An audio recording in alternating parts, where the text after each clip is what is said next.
Houston Children's Museum. It's a great place for her because everything's hands-on, so she gets to touch things and explore and learn new things.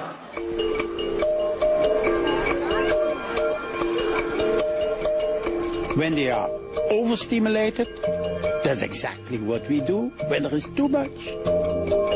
When you are in a busy street the day before Christmas, you say, let's get out of here. You know, this is getting crazy, this is too much.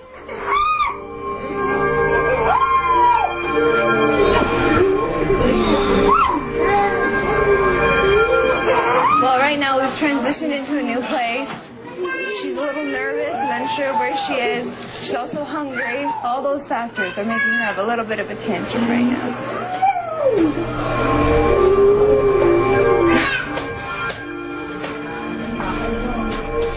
There are many times when I feel like I'm not getting through to children I work with just because things take so much longer. We always say deaf-blind time. You need to have a lot of patience. You need to move slowly.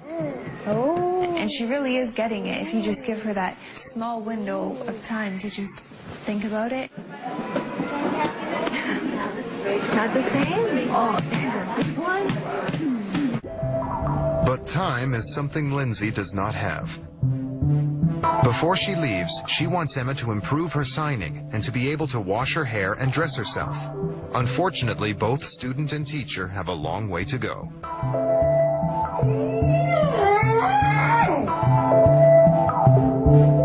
8 o'clock sharp. Emma is once again woken up by Lindsay. This diligent routine is difficult but essential for Emma if she is ever to have a structured and independent life.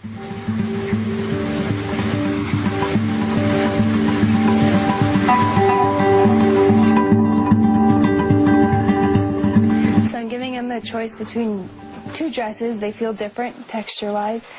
So I'm letting her feel one, and whichever one, if either she picks up, then she's made a choice. So at least she's having a say. Which one? That one? Beautiful. Good girl.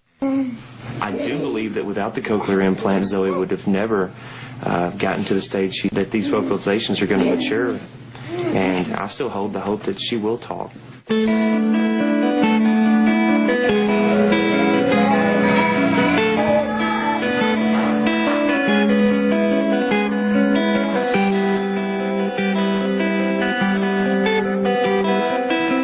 Breakfast, Emma was offered 3 different choices on foods: yogurt, eggs, and cereal. And she didn't want any of them, and she was throwing them away. That was her telling me that she didn't want them. So breakfast is finished for Emma. Okay, then we're all done. Let's go. If it was a hearing-sighted child, you wouldn't make them 3 or 4 different choices at breakfast. You always grow up with and you eat what you're served, and that's what we're trying to teach Emma. As an intervener, you have to be firm but fair and consistent.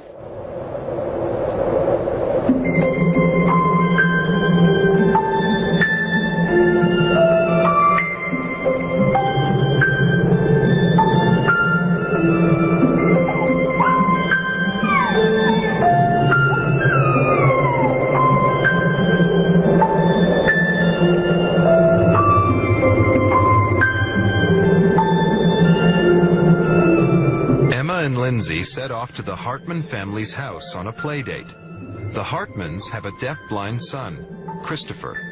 It's rare for these children to have the opportunity to be around other deaf-blind kids, and it's something both the adults and children enjoy. We always have a wonderful time at the Hartmans. We have this intimacy and friendship that bloomed instantly because we share a similar circumstance in life.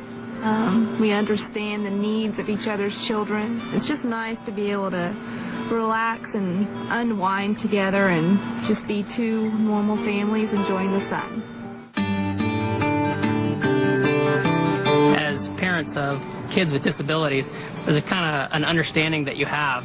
You know, if you're having a bad day or somebody's grumpy, or you're in a restaurant and one of the kids just completely throws a fit, it's okay. We're completely unfazed by it whatsoever. I mean, they could start a fire in the restaurant and they'll be like, oh my God, your kids are out of control. We'd be like, no, they're cool. We'll fix it, don't worry. Our interactions through social activities is fun for the kids. I mean, they actually get to interact with other little people, and Christopher is always very gentle and feels their hands and they touch on him, and it's okay. I mean, most kids have trouble with that idea of being touched, but that's how our children interact and find out who it is that they're interacting with. And so it's really nice to be around other kids that are okay with that.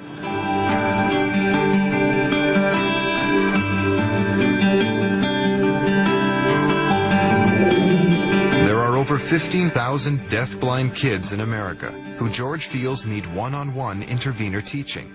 To achieve this, George recently gave up his job in the video industry to become CEO of the Deafblind Children's Fund. Currently, there are no dedicated campuses in the United States where you can go and actually get a recognized or an accredited degree to be an intervener. So we want to build the first intervener school of America here in Texas. This came out of such a direct, desperate need for our own family. We had 3 children that weren't getting an education, that were getting nowhere near what they needed to have a successful life. Emma's become a lot happier during our week together. She's really improved with her communication and her willingness to listen to my hands.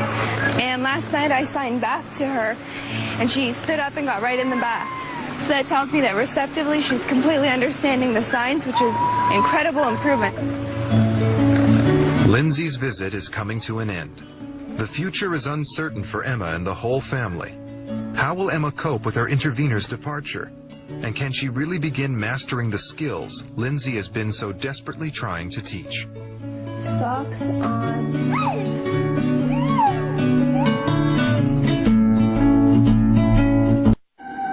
It's 8 o'clock in the morning, and it's Lindsay's last day with Emma. Last night she went to sleep at 9 o'clock, fell asleep, which is great. It means she's really getting a hold of her routine. Her night and days have switched to normal.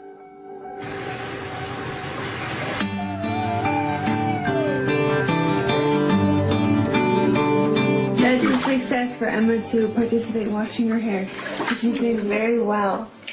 Yay!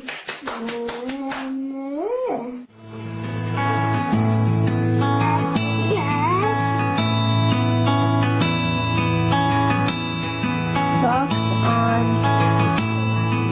Since I've been working with Emma, she's changed in so many ways. She seems a lot happier.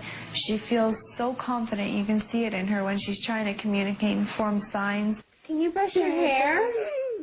For the average child, these things might not be big accomplishments, but for a child who's deafblind, these are huge milestones that she's surpassing by gaining independence and learning to communicate, and she's done it so quickly and so dramatically. The change has been wonderful. This is all done. Can you close it? Yay! Before Lindsay flies back to Canada, the whole family gets together for a goodbye picnic. Lindsay has shown Emma more of the world than we've ever been able to. It's disappointing and hard for Liz and I to see her go because Emma's making such incredible progress. Yeah. Right here.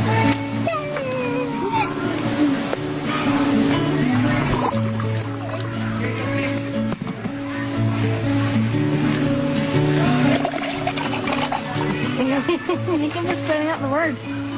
You want honey on your biscuit? Just like how, Well, you need to eat your food. One of the biggest achievements of Lindsay's time with Emma is how confident Emma is becoming with her signing. We're gonna swing, swing, more, swing. Yay! Good signing! Whoa! It's always hard to leave the kids I work with because you create such a close bond. Just leaving them, and I always fear that they just think that I just got up and left. They don't understand that I was just going back home, so that's hard.